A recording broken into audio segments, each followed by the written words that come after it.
खून अभियो है बा, ना शौक बदलल बा ना जुनून। सुन ले फिर से, रियासत गइल बा रुतबा ना, रौबा खौफ आज भी उहै बा।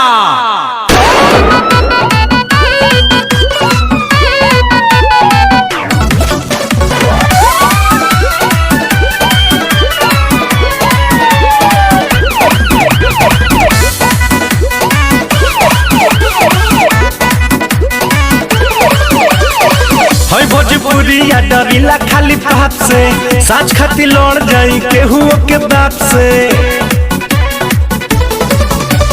हई भोजपुरिया डरिला खाली बाप से, साच खाती लड़ जाई केहू के बाप से।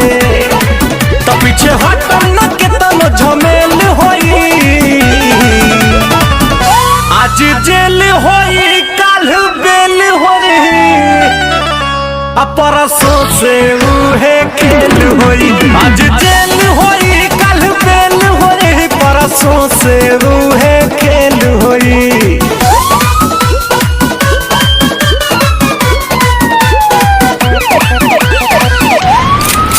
हथियार तो खाली शौक खाती रखीला बाबू, खौफ खाती नमवा काफी बा।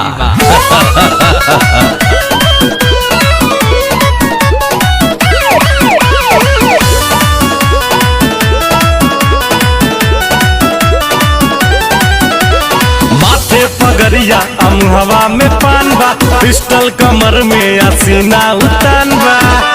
इहे तो असली भोजपुरिया के पहचान बा।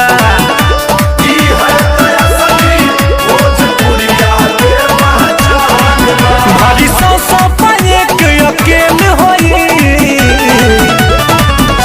आज जेल होई काल बेल होई, परसों से उहे खेल होई। आज जेल होई कल बेल होई, परसों से उहे खेल होई।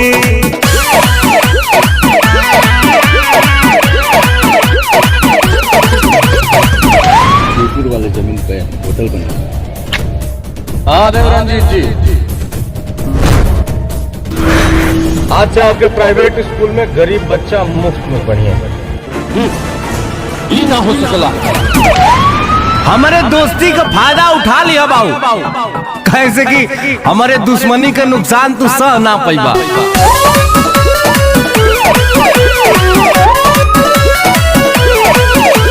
पाका हई हम अपना जुबान के, ले ले हम जान बात आई जान पे। करी ले न सही ले माटी के अपमान के,